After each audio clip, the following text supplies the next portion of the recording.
Okay, so let's start with the demand forecasting. So demand forecasting is plays very important role in marketing because of the reason that everything starts with a forecast, right? Whether it is production, whether it is marketing planning, right? So before even making a marketing plan, that how much salespersons to hire or how much budget regarding the advertisement to be made, how many products to be made, what changes are to be made in the product itself, or if you are designing a new product or a service, so what are the requirements of the customer. So everything starts with the forecasting itself. So demand forecasting and sales forecasting, both things we have discussed in earlier class as well, that what is the difference between demand forecasting and sales forecasting is. Demand forecasting is for the from the consumer side, right? It is much wider in concept, whereas sales forecasting is from the particular company's perspective.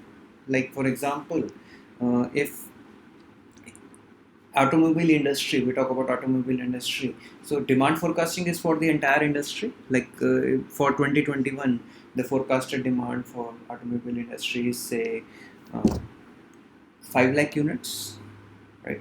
But whereas sales forecasting is when a particular company, say Hyundai or Suzuki or say Volkswagen, wants to know how much cars they can sell in to meet that demand, right? Within that 5 lakh, how much units of car they can sell. That is the sales forecasting, right? So demand forecasting is the you can say for the entire industry, whereas sales forecasting is for a particular firm, right? So it is narrower, whereas demand forecasting is broader in concepts.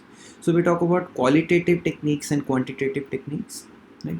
Qualitative techniques includes the which are more on based on the qualitative questions, qualitative understanding of the behavior of the consumers, right? Like first is sales force opinion, right? One of the way to forecast the demand is you are asking the salespersons that how much expected demand for a particular period, right? Like say there is a salesperson's working in automobile showrooms.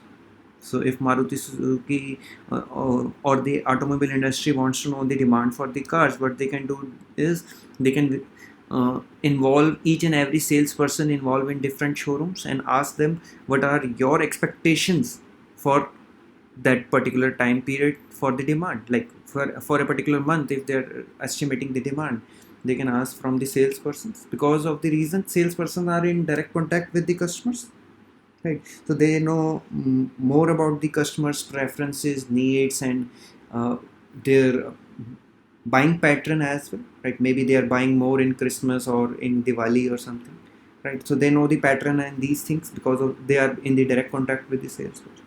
The drawback to this method is that sometimes the salesperson's perception or assumptions are based on the statements of consumers. But is consumer always honest with the salesperson? Tell me. Is the consumer or customer always honest with the salesperson?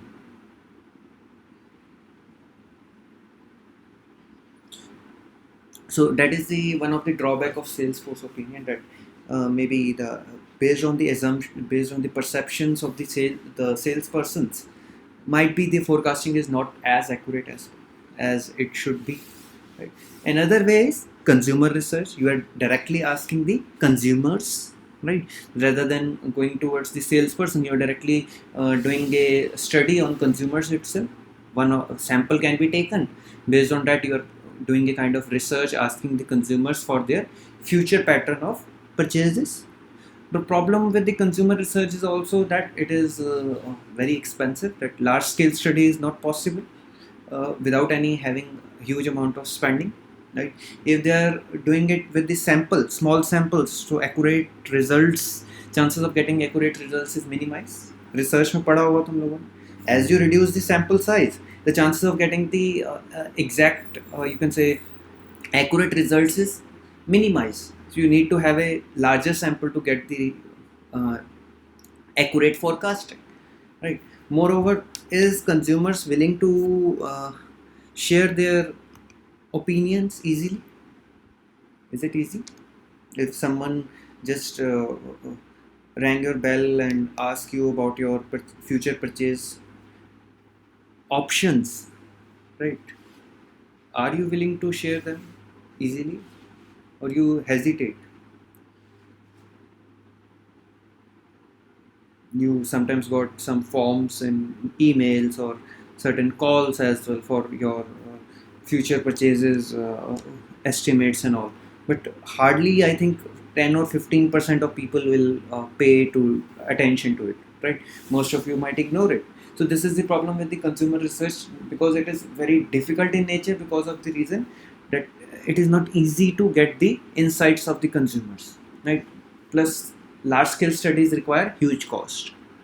Clear? Any doubt in Salesforce or consumer research? Any doubt, anyone?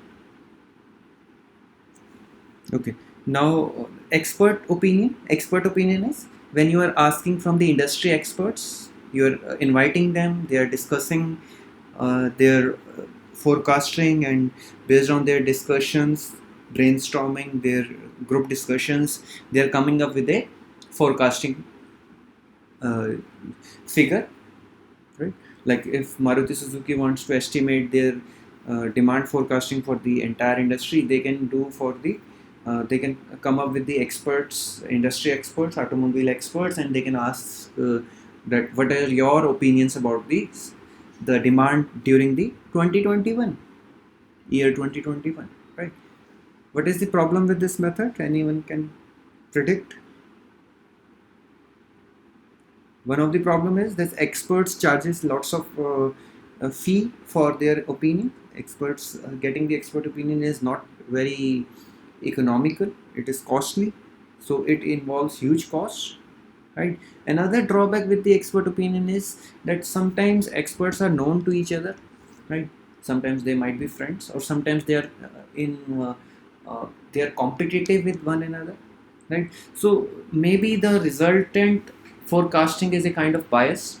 If you hired, say, 10 experts, out of 10, 3 or 4 are uh, friends, and they will always come in consensus, and automatically the you can say the forecasting or the decision will be biased towards the positive group, and ultimately the forecasting will be kind of a biased in nature, right? Moreover, the chances are, if the experts are competitive with each other, they will never come to a consensus or a common decision, right? And it will take lots of time to overcome these challenges of expert opinion. One of the technique is Delphi technique, where the experts are not known to each other, right? Means experts are not informed about other experts, right? They are kept anonymous, and they are given certain kind of questionnaire or certain kind of open-ended questions where they have to answer and predict the demand for the future, right? And later on, what happens is they exchange their notes with one another without disclosing their names, and this process keeps on going till they have a common consensus, right? So benefit of it is that biasness is reduced, because experts are not unaware about each other's identity. Moreover, because each expert might be thinking from one perspective, one might be thinking about the demand from the perspective of the COVID-19, right? And another might be thinking of on the basis of the you can say the vaccination or economic conditions, right? So both are thinking from different perspective. So when you exchange your notes, they got the chance to think from others perspective as well. So the main you can say conclusion is that you will get a kind of best result possible, because so many brains will work towards a common problem of forecasting, right? But same, the problem with the Delphi technique is it is very time consuming, as well as the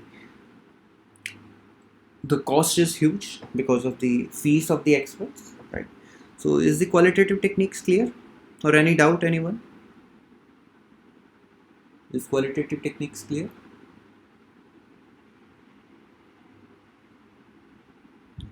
Now we talk about quantitative techniques. Quantitative techniques are which involve some kind of numerical calculations in it, right? Quantities.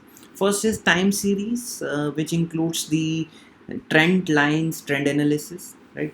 Like if I'm predicting the demand for say grocery items, if say I am running a grocery store with, but I am selling only the pulses and all, right? So if I have to predict the demand for the pulses, what I can do is I can take the demand for previous months or previous years and put them on a graph.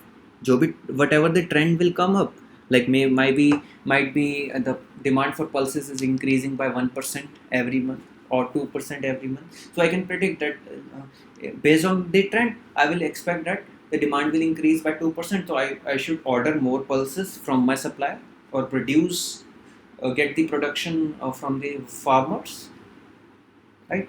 So this is more about the time series involving the trend analysis, right? Clear? Trend analysis clear? You are seeing the trend going on. Is it clear? Now, second is moving average. Moving average, you are just taking the average either of 3 months or 6 months or 3 years or 6 years. So, on a ratio of 3 and all, so you are taking the averages, right? Like for predicting the sales demand of say 2021, I can take the demand for 2020, 2019 and 2018, sum up the demand and ultimately predict the demand for 2021. Is it clear? We are not doing the numerical thing because it is not in your syllabus to cover the numerical aspects. But what are the problems to moving average? Anyone can? What are the problems? So is the conditions in 2020 and 2019 similar? Were the conditions in 2020 and 2019 or 2018 were similar? So can we take those values and predict the future? Is it right? Can we give equal importance to those values?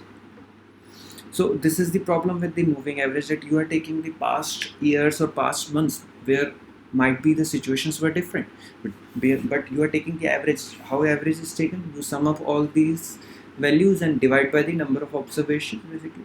So ultimately each observation is getting the similar kind of importance, which is not right because during the earlier time period situations might be different, right? So to overcome that, there is an exponential smoothing method, which is a kind of modified moving average method. What happens in it? It has a certain formula which automatically gives certain kind of weightage to the past data, right? Like if I'm taking 2018 data, because 2018's situation was quite different from the 2021, right? So it will give less weightage to 2018, right? Whereas more weightage to little bit more weightage to 2019 and more weightage to 2020, right?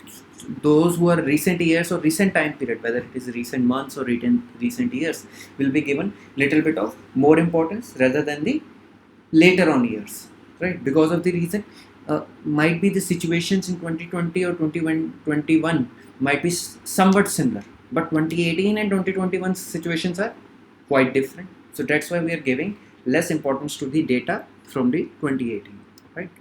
Clear?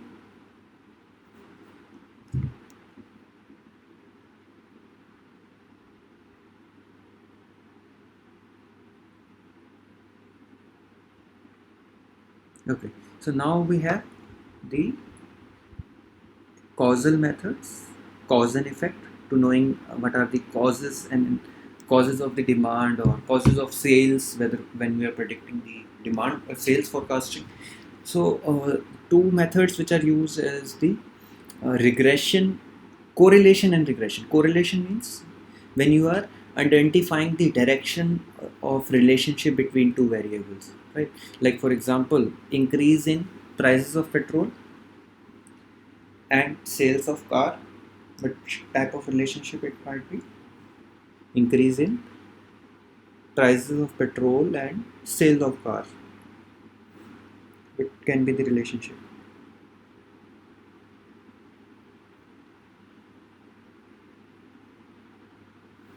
Or increases in COVID-19 cases and increase in sales of sanitizers. What is the direction of relationship? Positive or negative? Like whereas when you talk about the sale of car and increase in price of petrol, it is negative relationship. So correlation only tells the direction of relationship. Negative relationship in the sense one will increase, another will decline. Positive means both will increase simultaneously, right? But regression is when we see the impact of independent variable on the dependent variable. How much impact the independent variable is putting on the dependent variable, that is regression, right? We are seeing the, the intensity of impact, right? Like for example, Hitachi is estimating the demand for ACs in June July, month of June July, where when there is uh, extreme summer in India, right, in Delhi basically. So what they can do is uh, they can see the rise in temperature and sale of ACs as a two variables, whereas is what is dependent, what is independent? Can somebody, independent variable is which is out of control of the researcher or the company itself. Is temperature in control with the Hitachi? Is the climate in control with the Hitachi? So that is the independent variable. Now Hitachi has to know that how much impact it will have on the estimated demand of ACs. They can determine this with the help of regression. Right? Regression coefficient is R square. So R square value is say about 9.5. That means 95% of sales or 95% of demand of AC is due to the climate condition or increase in temperature. But rest of the 5% is due to other reasons. Might be there is some cold storage opening in the city or some kind of labs opening which require cooling 24/7 or 365 days. Right? So these are other factors. Right? So regression, through the regression we find out what are the major reasons for increase in demand or sales of a particular product or a service based on the independent and dependent variables, right? So that is all about the regression. Linear regression means when we are taking only one variable, impact of one independent variable on dependent variable. Multiple regression is when we are taking so many reasons for the, when we are using the multiple independent variables to know the impact of those variables on the dependent variable, right? Like some of the factors have multiple reasons for the uh, demand or sale, right? Like for example, let's take the increase in demand for say oxygen cylinders. One of the reason might be the COVID-19 cases. Another reason can be the increase in the asthmatic cases. Another reason can be the increase in the respiratory diseases or uh, pollution level in Delhi. So multiple reasons are contributing to that factor, right? So we can use in that case multiple regression to predict the future demand, right? Is it clear or any doubt anyone?